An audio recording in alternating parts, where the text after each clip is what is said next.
All right, Shalom. First and foremost, I want to begin by giving all praises, honor, and glory to Yahweh, Bahasham, Yahweh Shai, Bahasham, Roha Kodash. Double honors to the elders and apostles of Great Millstone Ruel. Peace, blessings, salutations to the full elect that is out there pushing, laboring, believing, listening on to this truth with heart sincerity. All right, and may the blessing election be upon your houses. All right, the time and topic of this lesson is going to be, all right, on these chariot sightings, all right, that was happening in Wyoming, and also, on this World War III, right, these rumors of wars, right, these war drums that are beating, right now with Russia and China right now, all right, and also showing you how it's segueing to Babylon being, roped into this, man, all right.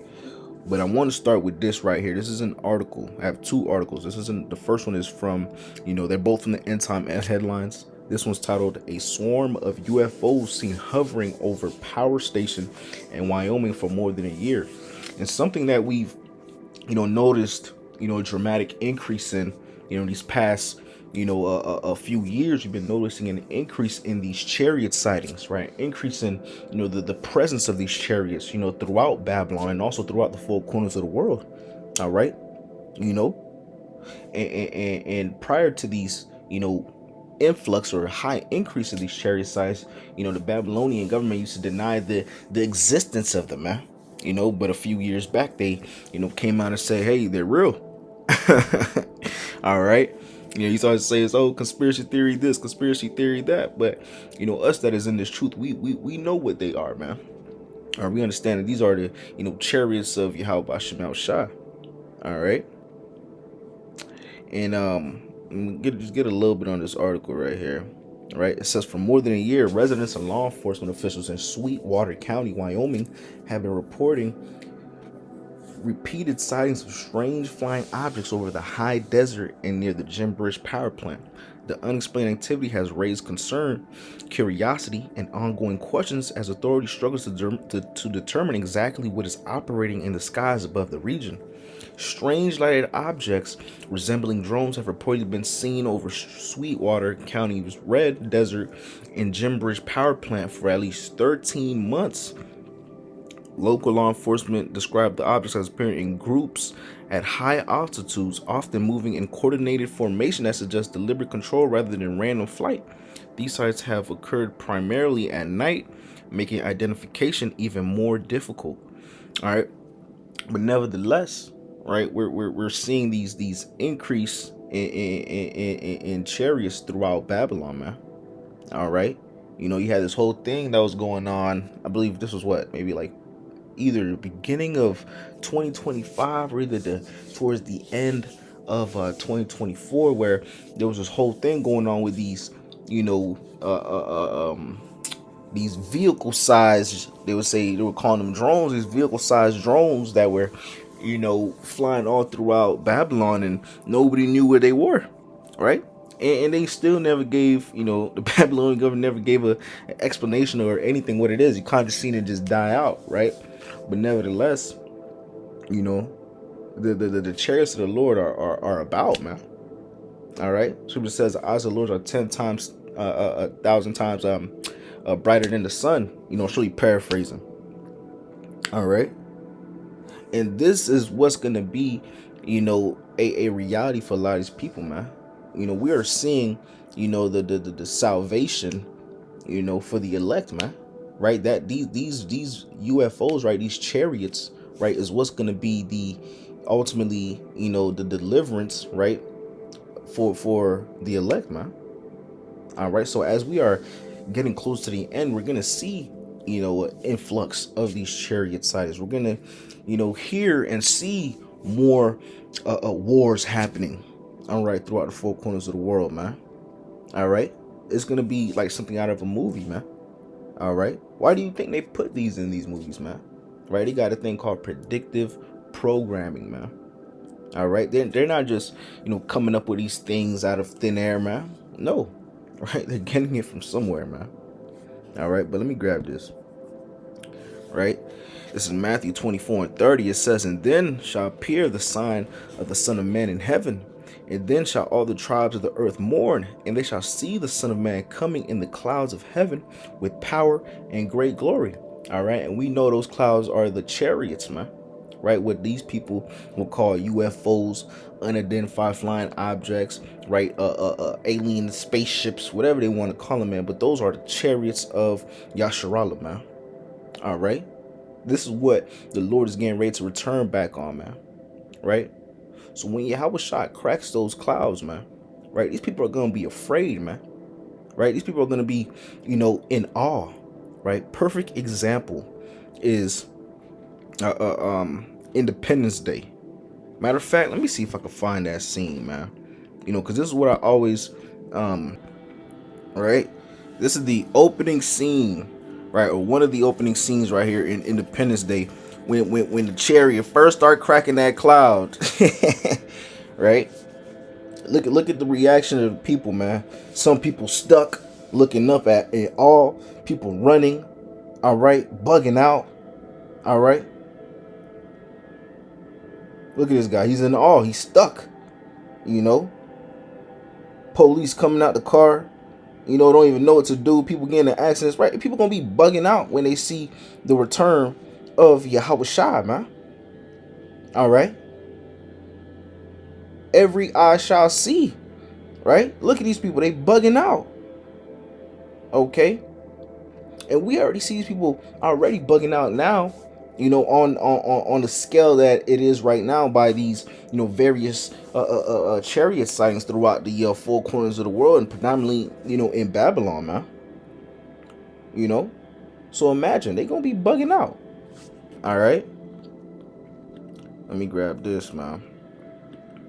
It's Wisdom of Solomon 5:2, and reads, when they see it, they shall be troubled with terrible fear, and shall be amazed at the strangeness of his salvation, so far beyond all that they looked for, right? So these people are going to have that fear. They're going to be, in awe, right? They're going to be, stuck, as we seen in that clip from Independence Day, right? And also it says, so far beyond all that they look for, right? These people aren't expecting the Lord to return back on, these chariots, man. On quote unquote spaceships. They have you believe how plantation Christianity says, and Lord gonna return back on a literal cloud with baby Edomite angels, singing and playing violins and giving out cupcakes and all these different things, man. Right? The scripture said the day of the Lord is darkness and not light, man. All right. It's gonna be a terrible day for the wicked, all right, and the 2/3 in the heathen, man. All right, it's gonna be a great day for the elect, man. Ultimately, all right. This is what we are hastening, man. So as we see more and more of these chariot sightings happening, as we're seeing more and more of these prophecies getting ready to come to pass, and coming to pass, we're seeing that we are closer and closer to that time, ultimately. All right, especially with what's going on right now with these war talks, man. It's gonna, matter of fact, segue us into the next article. All right, this one's called "A Gathering Storm is Brewing That Could Pull Russia and China into a Direct Conflict with America."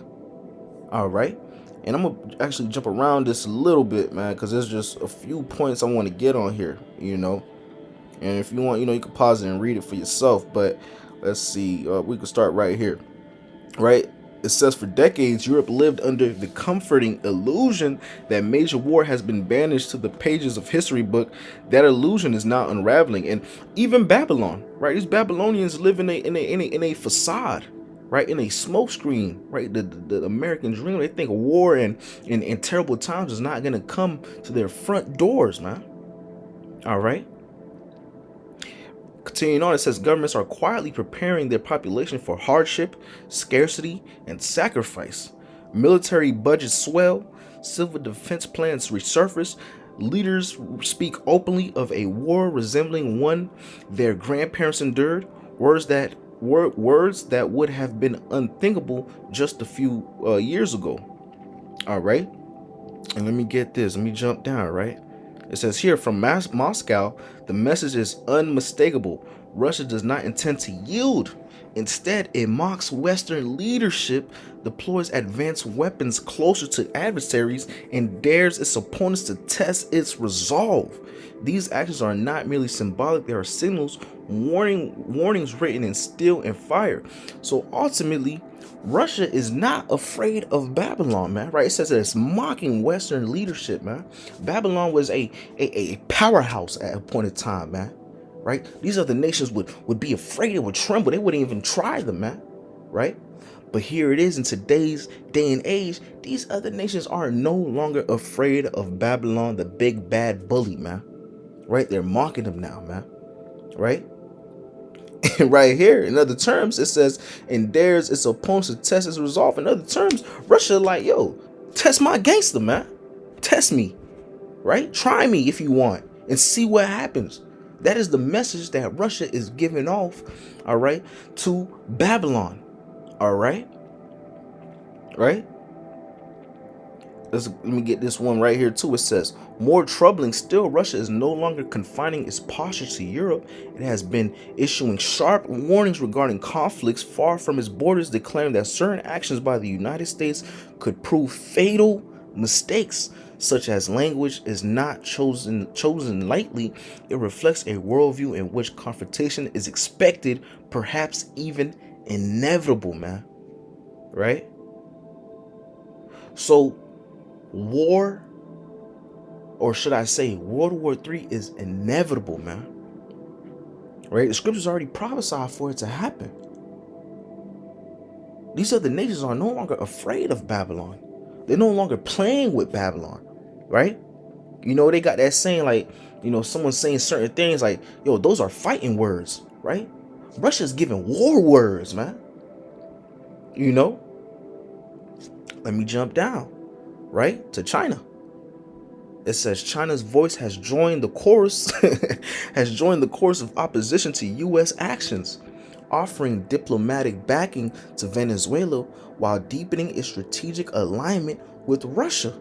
While Beijing speaks the language of restraint, its positioning reveals something deeper: a world dividing into rival camps, each convinced it must resist the other or risk decline. China may not speak open war, but neither did many powers on the eve of past global conflicts, right? So, you know, like it says in history, right, throughout history, even if, you know, the nation isn't speaking openly on war, like, hey, we about to go to war, right? It's the same thing that happened with a lot of, you know, past conflicts, man. Right? And it says what? They're positioning themselves. They're saying, yeah, you know, we're more focused on restraint, whatever, but they're getting themselves ready to go to war. You know? It's like, what is it, man? What's that book called? The I believe it's like The Law of War or something like that. It's by, I believe his name is like Shinzu, right? Something like that, right? I forgot the name of it, man. But nevertheless, you know, I believe that's one of the, you know, the tactics or the art of war. That's what it's called. That's one of the tactics of, you know, getting your opponents off guard. Right? That's basically what China's doing. Right? Like, yeah, no, we not really talking about it, but shit, we getting in position for it. We trying to catch you off guard, make you think that, you know, our hands are down, but in reality, you know, we got snipers on the roof pointed directly at your head. You know? Man, let me read this again, man. It says China may not speak open war, but neither did many powers on the eve of past global conflicts. Support needs to come in the form of soldiers to be decisive. Economic leverage, strategic coordination, and political unity can all serve as accelerants when tensions ignite. Right? So all these little things, right? Things that may seem little to the average Babylonian, right? All these pieces play a role into igniting, right? Or popping off, right, that war. All right. And let me see, was there anything else I want to get? Yeah, that's pretty much it. I want to get on that. But this just goes to show you that World War III is inevitable, man. The chess pieces are in this place, right? They're being moved strategically. All right, the war drums are beating, right? The fighting words or the war words are getting thrown out there, man. All right, you know, it's building up right now. Now, all that is waiting for right now is for that first punch or that punch to get thrown, and now you're seeing this full-blown war going off, man. It is really being held by a very thin string in this place, man. This is Joel, the 3rd chapter, verse 2, and it reads, I will also gather all nations and will bring them down into the valley of Jehoshaphat, and will plead with them there for my people and for my heritage, whom they have scattered among the nations and parted my land, right? And ultimately, that's what's getting ready to happen, man. Right? That ultimate war, man. That World War III, right? And in the midst of that, you're gonna have, the chariots, right, coming through. All right. Hey, this war that is about to pop off in this place is about to be a war that has never before been seen on the planet Earth, man. Right? And matter of fact, let me get this. Right? This is Revelation 11 and 14. It reads, the second war was past, and behold, the third war cometh quickly, man. Right? This place has already had, a World War I, a World War II, right? But this third one, right? This third destruction, this third, World War is about to be the final one, man. Right? I believe it was Albert Einstein, if I'm not mistaken, that said this, man. Right? If shortly paraphrasing what he said, right? Previous wars were fought with swords, then guns. Now, if a war happens with missiles, right, with nuclear capability, right, which is what this one is about to be, because all these nations have nuclear capability at this point, right? It said if that happens, right, he said if that happens, the next one's gonna be fought with sticks and stones, man. All right, going to show you that is going to completely annihilate everything, man. Right? They have an acronym called MAD, right? Mutually assured destruction, man. Right? Where both countries know that they have the capability to destroy each other completely, man. Mutually assured destruction. Like, hey, if I push this and you push this, hey, kamikaze style, we both going out, man. And that's what's getting ready to happen to this place, man. Babylon's about to be looking like a burnt scab, or a scab, matter of fact, I should say, on the planet Earth, man. All right, the Lord is getting ready to really, unleash his judgment upon this place, man. So from the increase of chariot sightings to the war talks, right, the words of having war by these other nations and the mockery they're making in Babylon, these things are inevitable, man. That's why it's very important to, prepare ourselves to, cleave unto Yahweh Shemashah, to make our calling and our election sure, to return back unto the Lord before these terrible times come, man. Because we want to have that hedge of protection over us, man. We want to be found in good favor in the sight of Yahweh Shemashah, right, when Yahweh Shah returns and cracks those clouds. All right? We don't want to be on the receiving end of the Lord's wrath, man. That's the last place we want to be in. Okay? But hey, I'm going to wrap it up with that. Lord willing, the source edifying to the elect of Israel. With that being said, I'm going to give all praises, honor, and glory to Yahweh, Bahasham, Yahweh Shai, Bahasham, Ruach Double honor to the elders and apostles of Great Millstone Well.